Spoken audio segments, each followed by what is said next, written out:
Hello students, welcome back to my channel. This is video number 2 on how to score 90 plus in IELTS English language. So I'm basically running a series. In the first video, I covered how to write an essay and which essay to attempt. Now let us start with the directed writing format, and directed writing comes under question number 2A part, and it's for 15 marks. The very first format I'm going to show you is article writing. ये जो article writing होता है इसमें आपको कोई भी topic दे देंगे like global warming और कोविड और कुछ भी दे सकते हैं, मतलब जो भी आर्टिकल्स आपने देखा होगा ये न्यूज़पेपर्स वगैरह में और सोशल वगैरह सोशल प्लेटफॉर्म्स में काफ़ी आर्टिकल्स आपने देख रखे हैं, जैसे ब्लॉग्स, एक तरीके ब्लॉग्स होते हैं ना, तो वैसे ही। अब देखते हैं फॉर्मेट क्या है इसका। सबसे पहले आपको लिखना है हेडिंग या title. Now this heading should be eye catchy, ताकि जो रीडर का अटेंशन है वो थोड़ा मतलब इंटरेस्टेड हो जाए कि हाँ ये टाइटल इंटरेस्टिंग है तो कुछ अच्छा होगा इसके अंदर। इसके जो आर्टिकल होगा इसके अंदर काफ़ी इंटरेस्टिंग फैक्ट्स बताएंगे। Next is byline. Byline में आपको अपना नाम लिखना है। Your name has to be mention here in the byline. First you will write the introduction. अभी जो इंट्रोडक्शन होता है it should clearly define the topic, जो भी आप टॉपिक के बारे में बताना चाहते हैं। फॉर एग्जाम्पल ग्लोबल वार्मिंग दे दिया तो आप बताएंगे ग्रीन हाउस गैसेज होते हैं and you can name a few of them and how does it impact. तो ये सारे इंट्रोडक्शन आप एक तरीके से डेफिनेशन दे सकते हैं उस टॉपिक का। Then comes your main body. तो ये जो 2 to 5 पैराग्राफ्स होते हैं, ये डिटेल में आप बताएंगे। इसमें मेन बॉडी में डिस्क्रिप्टिव पैराग्राफ होता है। You can mention about the pros and cons, you can write disadvantages, advantages, effects, remedies, and all these things are covered in this paragraph, 2 to 5 paragraphs. Now the last paragraph, it is the conclusion. Now this conclusion summarizes the topic, or it gives a final opinion, recommendation, or comment. So at last आप अपने views भी बता सकते हैं कि इस topic को लेके आप क्या कंक्लूड करना चाहते हैं, या आप कुछ कमेंट करना चाहते हैं, या कुछ आप एक तरीके से सजेशन पास करना चाहते हैं। तो ये सब आर्टिकल राइटिंग में होता है। If you want to see the detailed video you can click the I button. उसमें आर्टिकल राइटिंग मैंने पूरा एक्सप्लेन कर रखा है with an example also. Now let's move on to book review. अब ये जो बुक रिव्यू होता है इसमें आपको किसी भी बुक के बारे में एक रिव्यू देना पड़ता है कि ये बुक कैसी है, who was the author, who was the publisher, the number of pages, the plot, the setting, ये सारी चीज़ें आपको बुक रिव्यू में कवर करना होता है। क्वेश्चन कैसा आएगा कुछ इस तरीके से, right a review of a book you have recently red and 300 words का, अप्रॉक्सीमेटली 300 वर्ड्स होने चाहिए for your school magazine. Make use of the given points, name of the book, author, publisher, readership, cover and illustrations, plot, characters, insight into some interesting incidents, message if any, appeal the book holds for you। अभी जो question में आपको points देते हैं ये ऐसे ही नहीं देते हैं। These points have to be covered in your book review. वो चाहते हैं एग्जामिनर कि जितने भी पॉइंट्स यहाँ मेंशन हैं आपको सब कवर करना है अपनी बुक रिव्यू में। जैसे कि आप कोई भी पॉइंट छोड़ेंगे so you might have penalty of marks. तो आप पे डिपेंडेंट है। देखिए आपको सारे पॉइंट्स कवर करना है, आप कोई भी पॉइंट नहीं छोड़ सकते हैं। तो सबसे पहले तो ये आपको माइंड में सेटअप कर लेना है कि that you have to cover all the points which are mentioned in the question. अब स्टूडेंट्स जो आपको बुक रिव्यू और फिल्म रिव्यू आपको पहले से डिसाइड करना है, पहले से लर्न करके जाना है, क्योंकि आप वहाँ पर अचानक से बना नहीं सकते किसी बुक या फिल्म में कोई भी रिव्यू। तो आपको पहले से ही लर्न करके जाना है। तो जैसे students they have a doubt that which book should be take, which book should be select. तो मैं बताती हूँ कि कौन सी बुक आपको लेनी है। पहला तो अगर आप बुक नहीं पढ़ते हैं, if you don't read books, you don't have any idea, तो आप सीधे गूगल में जाइए, किसी भी बुक रिव्यू का सर्च करिए ऑप्शन, और तब आप देखेंगे काफ़ी सारे ऑप्शन आ जाएंगे। उसके बाद आपको विकीपीडिया में काफ़ी डिटेल्ड स्टोरी मिल जाएगी, एक समरी मिल जाएगी। And just jot down the points, the main theme, the plot, the characterisation, ये सब लिखकर आप इसका एक बुक रिव्यू बना दीजिए। Then you have to learn it. आपका आपको यही काम करना है। एंड इन केस आप ऑलरेडी स्टोरी बुक्स पढ़ते हैं and you are obsessed with reading a lot of story books, तो आप कोई भी फेवरेट बुक उसको ले सकते हैं और उस उसका बुक रिव्यू आप लिख सकते हैं। So you have to decide the theme and also refer to the scenes and dialogues in the book. Make your composition plan with paragraph for each new step and use words and phrases to ensure a smooth transition from one idea to another. And try to end on a positive note, leaving the readers with a specific picture or idea। Books देखिए एक तरीके से जब आप book review लिख रहे हैं तो आपको ऐसे समझना है कि आपको ये सेल करनी है दूसरों को। पर आप सेल कैसे करेंगे, जब आप उसकी बुक्स के फीचर हाईलाइट करेंगे, बुक के बारे में बताएंगे कि हाँ ये ऐसी बुक है, इसमें ऐसा है, but you don't have to reveal the ending. अगर आप एंडिंग ही रिवील करेंगे तो बुक कौन पढ़ेगा, नहीं पढ़ेगा कोई भी। So it is important not to reveal the climax. ये जो इम्पोर्टेंट बिल्कुल जैसे आते हैं ना कि इसमें क्या हुआ स्टोरी में, इस मूवी में क्या हुआ, तो वो आपको रिवील नहीं करना है, वरना कोई भी बुक पढ़ेगा नहीं, उसको इंटरेस्ट ही क्या आएगा फिर बुक्स के लिए। Same is the case with movies also. जैसे कि एक मूवी आई थी एवेंजर्स एंड गेम, सारे बच्चे बताने लगे एंड, तो इंटरेस्ट किसी को भी नहीं आएगा, nobody will have that zeal to watch the movie in the theatre. तो इसलिए जो ये सस्पेंस है वो रखना है, रिवील नहीं करना है। चलिए अब हम फॉर्मेट देखते हैं इस बुक रिव्यू का। टाइटल ऑफ द बुक, जैसे कि मैंने कोई बुक ले ली डेविड कॉपरफील्ड, तो मैंने यहाँ टाइटल लिख दिया कोलन करके a book review by your name. Title should be mentioned in the author, title वही है जो बुक नेम है। जैसे कोई हैरी पॉटर देखता है तो हैरी पॉटर लिख दो, ऑथर लिख दिया J K Rowling, and publisher, pages, genre, cost, ये सारी चीज़ें आपने मेंशन करनी है। अब ये सब डिटेल्स आपको नेट में ही मिलेंगे, सो आप लिख देना ये सब। अब जो आप स्टार्ट करेंगे बिल्कुल नॉर्मल, जैसे आप पैराग्राफ्स वगैरह चेंज करते रहते हैं, इस फिल्म रिव्यू में वही करना है। ओके, सबसे पहले आपको इंट्रोडक्शन देना है उस बुक का, भी मैं एग्जांपल भी दूंगी। फिर summary, then the plot, setting, character analysis, your impressions, relevant details, जो भी आप डिटेल्स फर्दर ऐड कर सकते हैं। और सबसे इंपॉर्टेंट तो यही है, जो क्वेश्चन में पूछा गया है वही आपको लिखना ही लिखना है, क्योंकि जो क्वेश्चन में गिवन है उसी के मार्क्स होते हैं, इक्वली डिस्ट्रीब्यूट करते हैं वो मार्क्स, 15 मार्क्स, कुछ ग्रामर के लिए होता है, कुछ आपकी राइटिंग स्टाइल के लिए होता है, और बाकी जो है वो पॉइंट्स के लिए होता है, जो उन्होंने ऑलरेडी मेंशन करे रहते हैं कि आपको ये ऑथर मेंशन करना है, you have to mention the characters. And in this film review, you can include the summary of the plot, followed by the specific aspects of the work, individual characters, incidents, and scenes, the shortcomings of the work, ये सारी चीज़ें आप mention कर सकते हैं। So let us see this book review, ये already आपकी book में है, जो टोटल इंग्लिश की आपकी बुक है। देखिए यहाँ पर तो उतना अच्छे से उन्होंने मेंशन नहीं कर रखा है, जैसे मैंने पॉइंट्स में आपको लिखा रखा था title, author and so on, पर आपको तो ये सब लिखना ही है जो मैंने आपको फॉर्मेट दे रखा है। अब यहाँ देखिए, you can win is a book by Shiv Khera, the renowned author, educator, business consultant and successful entrepreneur.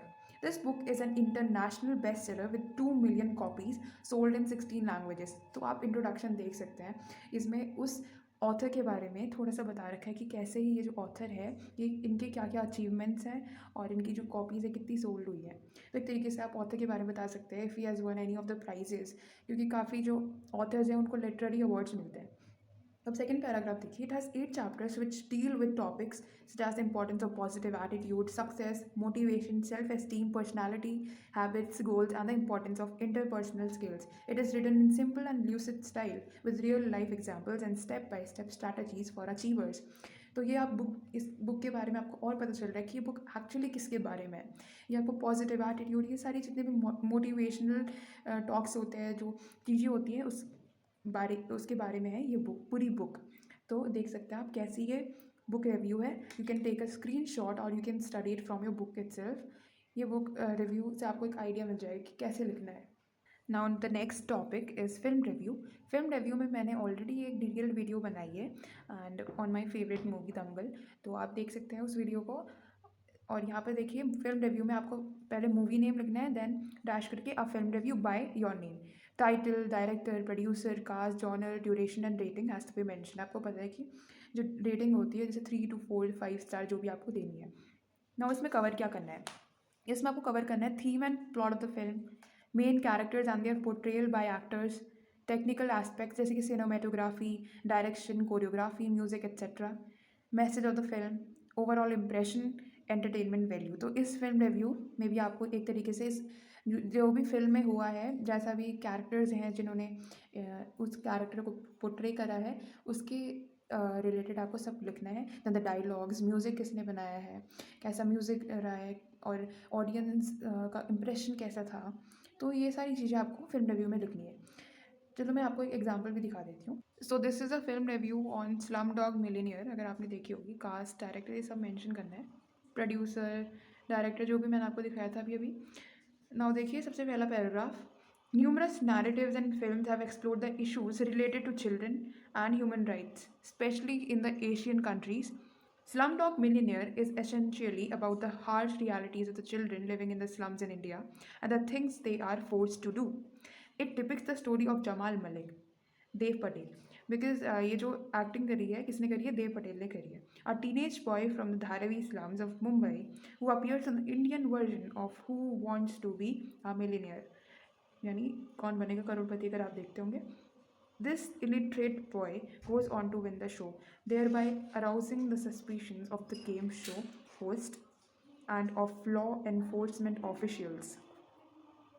In this movie, the director has successfully portrayed the actual situations that occur in a poverty stricken slum area like Dharavi. तो यहाँ पर बताया poverty के बारे में ज़्यादा focus किया गया है. How poor people are exploited and deprived several rights. Now, this film is a true eye opener. It portrays the spirit of every slum child of finding hope and a release from the bondage of poverty. अब देखिए जो ये movie थी, जिसने भी देखी होगी, इससे हमें काफ़ी मॉरल वैल्यू भी मिलती है. देखिए हमारे इंडिया में इतनी पॉवर्टी है और काफ़ी जो छोटे बच्चे होते हैं, instead of going to school और getting educated, they are mostly doing labour work, like child labour जो होता है. एंड ये जो चीज़ है स्टूडेंट्स, ये काफ़ी गलत है, क्योंकि जब एजुकेशन बच्चों को एजुकेट कराना चाहिए उस टाइम वो चाइल्ड लेबर करता है और डिफरेंट डिफरेंट वर्क करता है, डिफरेंट डिफरेंट ऑक्यूपेशन, ताकि वो अपनी फैमिली वगैरह को संभाल पाएँ. मनी थोड़ा उनको इकोनॉमिक फाइनेंशियल कंडीशन उनकी उतनी अच्छी नहीं होती है. And yes, one suggestion, please try to avoid writing film reviews on flop movies and controversial movies. अब फ्लॉप मूवी आप लिख देंगे, मतलब एग्जामिनर खुद ही बोल देगा ये कौन सी मूवी है. मतलब किसी किसी स्टूडेंट्स को तो इतने आइडिया आते हैं, पता नहीं कौन सी मूवी जो देखी ही नहीं होती है. तो ऐसी फ्लॉप मूवीज़ के तो बिल्कुल आप रिव्यू सोचिएगा ही मत, क्योंकि ये बिल्कुल यूजलेस होगी. कुछ अच्छी मूवीज़ के बारे में देखिए, जैसे कि दंगल हो गई एंड पीके. वैसे आमिर खान की मूवीज़ तो मुझे अच्छी ही लगती हैं, तो आपकी चॉइस जैसी भी है. और अगर आपको कोई भी हॉलीवुड मूवी में लिखना है then also you can write, कोई ऐसा रिस्ट्रिक्शन नहीं है. जैसे बच्चों को ज़्यादातर एवेंजर्स वगैरह, मुझे तो उतना पता नहीं है, उसमें ज़्यादा इंटरेस्ट रहता है, तो आप उसमें भी लिख सकते हैं. पर फिर आपको ये ध्यान रखना है कि आप थीम, प्लॉट, ये सारी चीज़ें लिख रहे हैं, मेन कैरेक्टर्स, जितना भी उन्होंने टेक्निकल साइड जो भी कंप्यूटराइज था, ये सारी चीज़ें आपको बताना है थोड़ा, ताकि इंटरेस्टिंग फिल्म रिव्यू बने. तो पहले से ही डिसाइड कर लीजिए, आज ही लिख दीजिए अच्छे से मूवी और उसको लर्न कर लीजिए. Okay, so this is cultural program review. A cultural program comprises events aimed at highlighting the values and culture of a society or a nation. These events include dance, music, folk songs, short skits. ये सारी चीज़ें हमारी cultural program में होती हैं. कई बार आपके school में भी होता है, जैसे annual fest होता है या जो भी फेस्ट वगैरह होते हैं, कॉलेजेस में होता है. And even in LBS and AA training में भी the IAS, IPS and IFS officers, they have this cultural programme, जिसमें कि डिफरेंट डिफरेंट स्टेट्स के डांस होते हैं, फोक डांसेस होते हैं, so that they could know about the different areas, different states and India being a diverse culture, तो सबके बारे में पता रहना चाहिए. तो ये काफ़ी इंटरेस्टिंग और एंटरटेनिंग चीज़ें होती है जो प्रोग्राम वगैरह होता है. अब देखिए इसका फॉर्मेट कुछ भी नहीं है, मतलब बहुत ईजी है. अगर आप देख सकते हैं यहाँ पे मैंने छोटा सा बॉक्स बनाया है, इसमें बस आपको हेडिंग करनी है, जो भी हेडिंग आप लिख सकते हैं. जैसे कि कुछ कुछ स्टूडेंट्स जो कॉलेज में होंगे और सपोज उनकी फ्रेशर्स पार्टी हो रही है, तो वो लिख देंगे फ्रेशर्स टैलेंट हंट. तो एक तरीके से ये भी हेडिंग होगी. तो आप कल्चरल प्रोग्राम रिव्यू में अगर आपको कुछ आए ना, तो कल्चरल प्रोग्राम रिव्यू ही हेडिंग करके आप स्टार्ट कर सकते हो. या अगर कोई हेडिंग आपके दिमाग में है तो वो भी लिख सकते हो जो थोड़ी अच्छी है. बाई लाइन में आपको अपना नेम लिखना है, बस इतना ही है. फिर बाद में आपको नॉर्मली जैसे लिखते ही हैं, यहाँ पैराग्राफ स्टार्ट करा, then second paragraph, third paragraph and so on. इसमें कुछ ज़्यादा नहीं है. अब देखिए पर इसमें क्या क्या इंक्लूड करना है. You have to include date and venue of the programme, inauguration by a chief guest, entertainment programme, other important features, highlight of the program, chief guest reaction, speech given by the chief guest and reaction of the audience. देखिए जैसे कि ये एक model cultural programme review है and this is on your book only, your ISC total English book. अगर आप कभी book खोलते होंगे तभी पता चलेगा कि इतनी सारे फॉर्मेट्स ऑलरेडी गिवन है बुक में. देखिए Festa D टैलेंटी, a 3-day inter school cultural festival. Festa di Talenti, as a part of the centenary celebrations of Right Ways Public School Noida, got underway on November 5, 2018. तो आपको date, venue, ये सब mention करना है. This festival was inaugurated by the director of education. देखिए inauguration ceremony किस, कौन chief guest था, ये सारी चीज़ें आपको लिखनी है. तो बहुत आप देख ही सकते हैं अपनी बुक से. और यहाँ देखिए यहाँ पर आउटलाइन दे रखा है, date and venue of the programme, the inauguration. ये सारी चीज़ें आपको लिखनी ही लिखनी होती है. देखिए क्वेश्चन में तो ऑलरेडी लिखा ही होगा कि आपको कौन से पॉइंट्स लिखने हैं, किसके बारे में आपको एक्सप्लेन करना है, पर आपको फिर भी पहले से ही पता रहना चाहिए which points to be covered. Moving on to speech writing. अब ये स्पीच राइटिंग में भी खाली आपको पहले हेडिंग लिखनी है, जिस टॉपिक के बारे में आप स्पीच दे रहे हैं। हेडिंग लिखने के बाद आप ओपनिंग सैल्यूटेशन देंगे, like respected principal, teachers and my dear friends, जो भी आपके स्कूल में बोलते ही हैं। And firstly collect all the relevant information on the topic and write accordingly. कुछ भी आप नहीं लिखने लग जाएंगे, ठीक है। स्पीच भी आपकी इफेक्टिव होनी चाहिए। Secondly, write exactly what you want to convey to the audience. So introductory paragraph में आप उस टॉपिक के बारे में इंट्रोडक्शन दे सकते हैं। जैसे कि फिर से मैं यहाँ भी ग्लोबल वार्मिंग ही ले लेती हूँ। तो आप बोल सकते हैं, respected principal, teachers and their friends, today we are celebrating the world environment day. It is satisfying to see that we are becoming more and more conscious about our environment. But at the same time, it is a matter of deep concern that our activities are largely responsible for the phenomenon called global warming. तो ये जैसे introduction हो गया। फिर body आती है, body में आप क्या लिख देंगे, definition, like global warming occurs as a result of increased concentration of greenhouse gases in the atmosphere. तो ये कुछ बॉडी होगी, उसके बारे में आप और एक्सपांड कर सकते हैं कि कैसे जो टेम्परेचर है इंक्रीज हो रहा है अर्थ में, the ice caps and melting of glaciers, ये सारे जो रिजल्ट हैं ग्लोबल वार्मिंग के। फिर कंक्लूजन में आप एंडिंग स्पीच में आप लिख सकते हैं कि आप कैसे इसको रिड्यूस कर सकते हैं। So the need of the hour is not just being aware about the by taking the remedial steps to prevent our planet from such a catastrophe. We don't have to go miles away from home to protest or spend a lot of money. If we try to follow a few simple steps, we can make a big difference. तो आप deforestation में check कर सकते हैं, and we can start afforestation, that is the planting of trees. We should inculcate the habit of reducing. We should buy only what we need. आपको काफ़ी सारी जो पॉइंट्स आप हाईलाइट कर सकते हैं, आपको करने चाहिए, जिससे कि ये जो कंक्लूजन है ये काफ़ी इफ़ेक्टिव हो।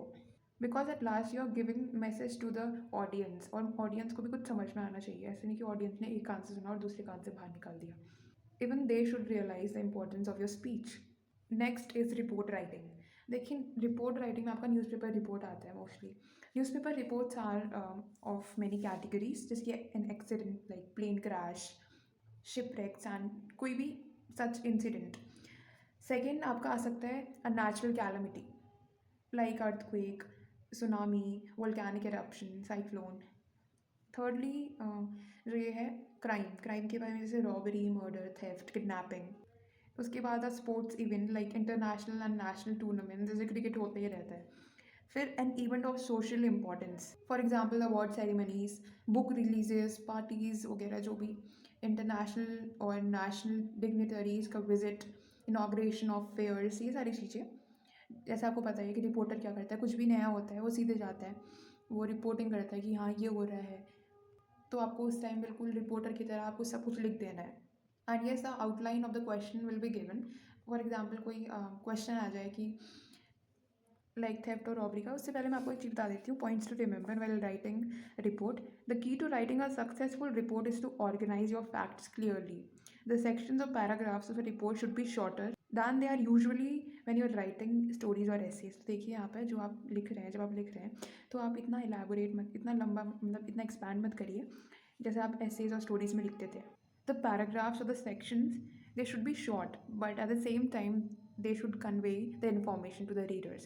जो पैराग्राफ्स हैं आपके छोटे होने चाहिए, पर उससे रीडर को समझ में भी आना चाहिए, ठीक है। आपको ऐसे नहीं लिखना है उसके बारे में। Now a report is written for a particular readership. Make sure you know who the readership is before you start. Note whether the report is a first person और थर्ड पर्सन रिपोर्ट। देखिए हाँ, एक सबसे important चीज़ जो मेरे mind में अभी भी आई कि जो आप जब भी आप ये रिपोर्ट राइटिंग लिख रहे हैं तो ये इनडायरेक्ट स्पीच में होने चाहिए। किस में होना चाहिए? इनडायरेक्ट स्पीच में होना चाहिए, इनडायरेक्ट। और दूसरा ये पैसिव वॉइस में होना चाहिए, पैसिव वॉइस में ही लिखेंगे। And try not to use I तो बिल्कुल यूज़ ही मत करिए, आपके मार्क्स डिडक्ट हो जाएंगे। सो नेवर यूज़ आई। और ये जो आप रिपोर्ट लिखेंगे ये पैसिव या इनडायरेक्ट स्पीच में होगा। A report should address 6 basic equations, that is who, what, when, where, why and how, ये क्वेश्चंस आप अपने से पूछ लीजिए और आपको अपने आप रिपोर्ट लिखने में कोई भी प्रॉब्लम नहीं होगी. You will start writing the report without any problem and you will come to know that what details should be mentioned in the report. जैसे हु, व्हाट, किसने, कहाँ, कैसे, ये सब आपको कवर करना है. ये देखिए जो ये इन्वर्टेड ट्राइंगल बनाया है the lead, who, what, when, where, ये आपको सबसे पहले लिखना है. फिर बॉडी में आएगा व्हाई, हाउ. अब यहाँ देख लीजिए, ये एक मॉडल रिपोर्ट है, क्राइम रिपोर्ट है. Valuables, cash looted from jewellers house, यहाँ पर नेम लिख दिया है, स्टेट लिख दिया है and the date. Thieves decamped with jewelry, valuables, and cash worth over rupees 5 lakh from the residence of a jeweler in Sector 40 under Civil Lines Police Station area in Ludhiana. The family was away in a Delhi hospital where a relative was admitted. Jewelry BC Sood, who lives in house number 163 of C block of Sector 40, opens a reputed jewelry store. तो ऐसा करके जैसे कि reporters बोलते ही हैं, आपको एक तरीके से सब कुछ बता देना, उसमें कवर करना है उस न्यूज़पेपर रिपोर्ट में. एंड यस, मैं तो फॉर्मेट बताना भूल ही गई. देखिए इसमें आपको टाइटल लिखना है, पहले तो टाइटल, उसके बाद नेम, देन न्यूज़पेपर नेम लिख देना है, जैसे कि the Hindu, Indian Express, whatever newspaper you want to write. Then city, date, ये लिख देना. कि टाइटल जो है it should be related to the report. अगर कोई क्राइम से रिलेटेड है तो कुछ भी लिख देना, जैसे किडनैपिंग का केस हो तो kidnap in the dash valley, जो भी वैली वगैरह या जो भी रिलेटेड, आप तो न्यूज़पेपर पढ़ते ही होंगे तो हेडिंग्स जो आप देखते हैं कुछ वैसी हेडिंग्स आप पुट कर सकते हैं in the title. So let's move on to the model personal profile. जो पर्सनल प्रोफाइल होता है, देखिए मेरे को ये बुक से ही सबसे बेस्ट लगा तो मैंने इस बुक से ही आपको बता देती हूँ कि पर्सनल प्रोफाइल कैसे लिखते हैं. Now see, a personal profile is a short description outlining the personal characteristics of an individual. जो क्वालिटीज़ होती हैं ये सारी चीज़ें पर्सनल प्रोफाइल में हम लिखते हैं. देखिए इसमें ये कहाँ यूज़ आती है, यूनिवर्सिटी में, वेरियस कॉलेजेस में, जहाँ पर भी आप अप्लाई कर रहे हैं वहाँ पर ये काम आती है. Knowing more about a student through his or her personal profile helps an institute determine whether he or she has the requisite capabilities. Remember, they are not looking for grades only, but also a student's experience and ambition in life. तो ये जो personal profile है ये relevant होना चाहिए. Secondly, it should be short and to the point, and it should contain positive information only. आप negative अपनी quality तो बिल्कुल मत बताइएगा, वहीं रिजेक्ट हो जाएगा application. So try to be positive enough. And जो आपके पर्सनल ट्रेट है, the academic achievements, how you score in your 10th and 12th is one of the things that is to be included both in personal profile and also in the statement of purpose. So this academic achievement ये जो होती है काफ़ी काम आती है. Hobbies and interest, dreams and aspirations, plans for the future. देखिए model personal profile में the outline has been given. Personality traits, academic achievements in extra curricular activities in sports, leadership qualities, future plans and aspirations. यहाँ start करते हुए अपने बारे में, यहाँ पर आई आप लिखना है, यहाँ पर आप अपने बारे में बता रहे हैं तो आई ही लिखना है. आई am a highly motivated, optimistic and affable person. I am a go-getter and always strives to achieve the highest standard possible at any task. I have always been good at studies and ranked first in my class from class 1 to 12th. In my class 10, I scored 95% in aggregate. तो यहाँ पर आप देख सकते हैं कि जिसका भी पर्सनल प्रोफाइल है ये आप उसने अपनी तारीफ़ें ही लिखनी है. और जब आप एग्ज़ाम में लिखेंगे, चाहे आप कितने भी मतलब बिल्कुल आप इंटरेस्टेड नहीं है स्टडीज़ में, तब भी आपको दिखाना है कि मैं बहुत इंटेलिजेंट हूँ and I am incline towards studies and I have one a lot of laurels for my school. अगर आप खेलते स्पोर्ट्स नहीं भी खेलते तब भी आपको पर्सनल प्रोफाइल में लिखना है कि yes I play sports, I participated in the inter school competitions, debate competitions, creative writing, story telling, quizzes, ये सारी चीज़ें लिखना है. यहाँ पर जैसे बता दिया I am a national level badminton champion, besides I have passion for theatre. तो ये जो भी है ये जो क्वालिटीज़ हैं ये सारी आपको लिख देनी है. देखिए ये सब मुझे पता है, ऐसा होता नहीं कि सारी ही चीज़ें किसी स्टूडेंट में आ जाए. नेशनल लेवल बैडमिंटन चैम्पियन भी, क्रिएटिव राइटिंग भी कर लेता है, क्विज में भी है. ये सारी चीज़ें थोड़ी ऐसी लगती हैं कि जो क्वालिटीज़ एक ही में ना हो, एक ही स्टूडेंट में ना हो, ये सारी क्वालिटीज़, बट आपको इस एग्ज़ाम में तो आपको लिखना ही है. So you have to write each and everything. चाहे आप किसी भी कोई भी आप पे टैलेंट नहीं है तभी आपको सारे टैलेंट आपको अपने राइटिंग में करना ही है. यानी आपको पर्सनल प्रोफाइल लिखते वक्त आपको सब कुछ बताना है कि मैंने इतना अचीव करा है, अचीवमेंट्स बतानी है, मैंने इतना लॉरल्स मेडल्स जीते अपने स्कूल से, whatever you can write all the positive points. अब देखिए यहाँ पर ये भी बताया कि I have joined an NGO called Bachpan through which I regularly teach children in slum colonies and participate in activities aimed at improving the conditions in slum areas. इसमें ये भी बताया कि I was selected as the head girl of the school. तो prefect वगैरह अगर आप बने ना बने, पर आपको लिखना है कि मैं हेड गर्ल या हेड बॉय बन गया था। ठीक है, तो बस यहाँ पर आपको एक तरीके से you are getting a medium to flaunt your skills, जो आप पे नहीं भी हैं तब भी आपको लिखना है। सो ये पर्सनल प्रोफाइल ऐसी ही है। आपको ये बताना है कि आप कितने डिटरमाइंड हैं, कितने हार्ड वर्किंग हैं। सो इतना ही काफ़ी है पर्सनल प्रोफाइल के लिए। Let us move on to SOP, जो कि स्टेटमेंट ऑफ पर्पस। इसमें भी मैंने डिटेल्ड वीडियो ऑलरेडी यूट्यूब में अपलोड कर रखी है, so you can check it. Now, SOP is also a requirement, an important requirement which we need during our admissions in Indian and foreign universities for pursuing higher studies. Evaluators attach great importance to the statement of purpose while shortlisting candidates for admission to undergraduate and postgraduate courses. So जो ये statement of purpose होता है एक तरीके से आपका reflect करता है कि आप कैसे बच्चे हो और कॉलेज आपको क्यों उसको सेलेक्ट करना चाहिए, आप में क्या ऐसा है जो दूसरों में नहीं है। अब देखिए यहाँ पर स्टेटमेंट ऑफ पर्पस में आपको बताया गया number 1, introduce your self, your interest, your motivations, elaborate on your academic interest, give convincing reasons for joining a particular course और इंस्टीट्यूट और applying for a particular job. ये सारी चीज़ें आपको कवर करनी है। अब यहाँ देखिए आउटलाइन ऑलरेडी मैंशन है, personality traits, interest, reason for choosing a particular institute, यहाँ पर गोल्स, एस्पिरेशन, ये सारे आपको मेंशन करना है अपने SOP में। यहाँ पर देखिए SOP पूरा पैराग्राफ से स्टार्ट कर रखा उन्होंने, नॉर्मल जैसे पैराग्राफ से करते हैं, फिर उसके यहाँ बुलेट्स जो उन्होंने बना रखे हैं, ये ज़रूरी नहीं है बनाने, ऐसा कुछ ज़रूरत नहीं है बनाने की। SOP आप वीडियो मेरी देख लीजिए, पक्का आपको अगर उसको अच्छे से देखना है कि कहाँ से स्टार्ट करना है। And I have already given the detailed description about the personality traits and the academic achievements a student must have in order to get good college or a university. तो आप वो वीडियो देख सकते हैं। I think that is all for the video. I have already covered all the directed writing formats. In the next video, that is video number 3 of the series 90 plus in English language, इसमें मैं क्या करूँगी, grammar portion मैं बताऊँगी कैसे grammar की strategy, कहाँ से आपको ग्रामर करनी है, prepositions, transformation of sentences, how to score well in that portion, क्योंकि वहाँ पर भी जो ग्रामेटिकल मिस्टेक्स करते हैं स्टूडेंट्स, वहाँ पर उनके मार्क्स डिडक्ट होते हैं। So thank you for watching the video. और जो मैं बुक यूज़ कर रही हूँ अभी, this is total English revised edition है ये ISC की, और ये बुक भी है फ्रैंक ISC इंग्लिश। ये देखिए यहाँ पर इसके बहुत सेलियंट फीचर्स हैं, और यहाँ पर सारी डायरेक्टेड राइटिंग भी कवर्ड है, सॉल्व्ड मॉडल टेस्ट पेपर्स भी हैं, ये आप देख सकते हैं।